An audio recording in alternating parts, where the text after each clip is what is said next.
अगर मैं आपसे कहूं कि आप 4x ROI ला रहे हो फिर भी आपका D2C बिजनेस लॉस में है तो आप कहोगे इम्पॉसिबल। लेकिन अगर आप D2C में हो तो चांसेस हैं आप ऑलरेडी इसी प्रॉब्लम के अंदर हो। So I tell you a real story of 2 D2C founders. College के बाद 2 दोस्त एलेक्स और Sid, same idea, same category, same tools, एक apparel D2C brand, Shopify website, Meta ads और गूगल एड्स, लाइफ सेट। उन दोनों ने अपना अपना एक D2C ब्रांड स्टार्ट किया and in just 3-4 months they touched 2 lakh monthly revenue with an AOV of 1200 rupees. ROI लगभग 4x। सुनकर नंबर अच्छे लग रहे हैं, but you know what was the problem? The profitability. Both brands were not profitable. May be अपने D2C brand में आप भी सेम सिचुएशन में हो। Let's hear out this story और जानते हैं कि सिड और एलेक्स ने क्या स्ट्रेटेजी अपनाई कि वो अपने ब्रांड को प्रॉफिटेबल कर पाए। उनके बिजनेस में एक चीज मिसिंग थी, प्रॉफिटेबिलिटी। कैश हमेशा टाइट, स्केल करते ही प्रॉब्लम, एड्स बढ़ाओ तो टेंशन शुरू, एड्स रोको तो बिजनेस रुक जाता है। एक दिन एलेक्स ने सिड को फोन किया और उससे पूछा, यार तेरा बिजनेस कैसा चल रहा है?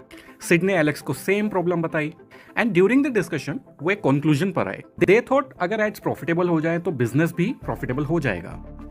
And this is the very common thing जो एक D2C बिजनेस ओनर के माइंड में आती है सबसे पहले। दोनों ने अपने अपने मार्केटर को बुलाया and they said, boss 6x के नीचे बिजनेस नहीं चल पाएगा, you need to deliver 6x anyhow. Now marketer पर प्रेशर आया, बजट इंक्रीज हुआ, टारगेटिंग अग्रेसिव हुई and results, after doing all his best he was able to deliver only 4.5x ROI। यहीं से एंजाइटी स्टार्ट हुई, cost of acquisition ऊपर जा रहा था, मार्जिन्स और स्क्वीज हो गए, कैश फ्लो पहले से ज्यादा टाइट हो गया। इस बार फिर से एलेक्स ने सिड को फोन मिलाया और सिड ने भी सेम कहानी बताई।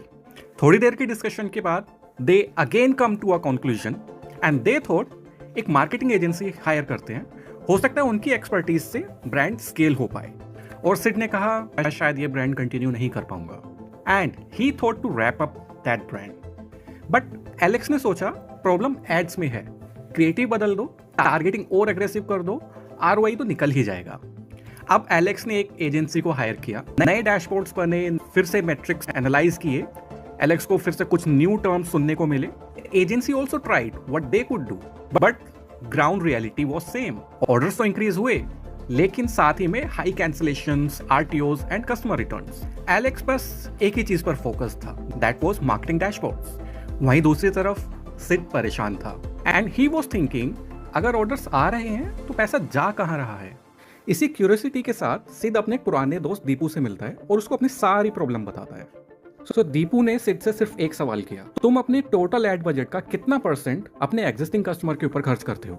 सिड को कुछ समझ नहीं आया और सिड को लगा, यार ये तो डबल खर्चे की बात कर रहा है, भला जिस कस्टमर को मैं ऑलरेडी पे करके लेकर आया हूं उसके ऊपर मैं फिर से खर्च क्यों करूंगा?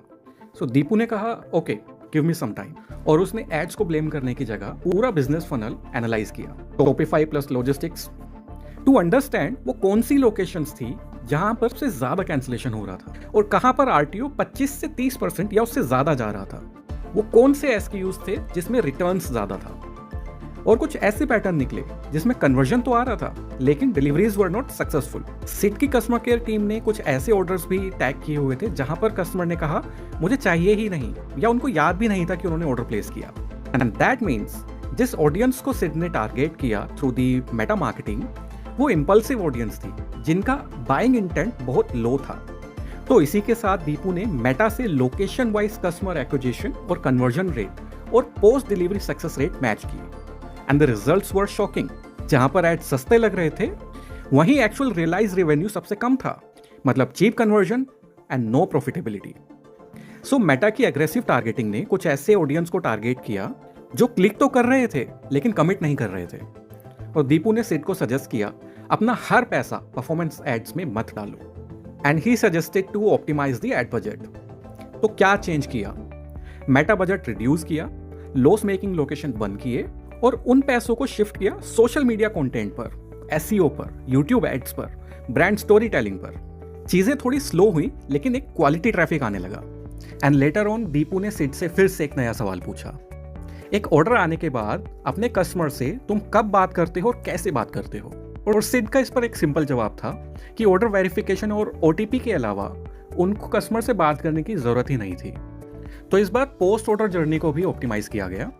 ऑर्डर कंफर्मेशन के साथ एक रीएश्योरेंस, डिलीवरी से पहले ट्रस्ट बिल्डिंग मैसेजेस, डिलीवरी के बाद feedbacks, usage tips, simple check ins. और उसका रिजल्ट ये हुआ कि कैंसिलेशन 12% से सीधा 5% पर आ गया, आरटीओस 32% से सीधा 18%। कस्टमर रिटर्न्स के रीजन भी समझ में आए, और सबसे इंपॉर्टेंट ये समझ में आया कि कस्टमर्स चाहते क्या हैं, क्या उनकी रिक्वायरमेंट है, कहां पर उनको प्रोडक्ट्स के साथ प्रॉब्लम फेस करनी पड़ रही है, कौन सा डिजाइन उनको रिपीट करना चाहिए और डिमांडिंग है। और ये सब चेंजेस के बाद सिड के बिजनेस में 10% का रेवेन्यू इंक्रीज हुआ और इस बार उसका ब्रांड प्रॉफिटेबल था। तो यहाँ चेंजेस क्या हुए? पेड एड्स पर डिपेंडेंसी कम हुई, रिपीट कस्टमर्स बढ़ने लगे, कॉस्ट ऑफ एक्विजिशन स्टेबल हुआ, मार्केटिंग काम हुई, और सबसे बड़ी लर्निंग सिड को मिली।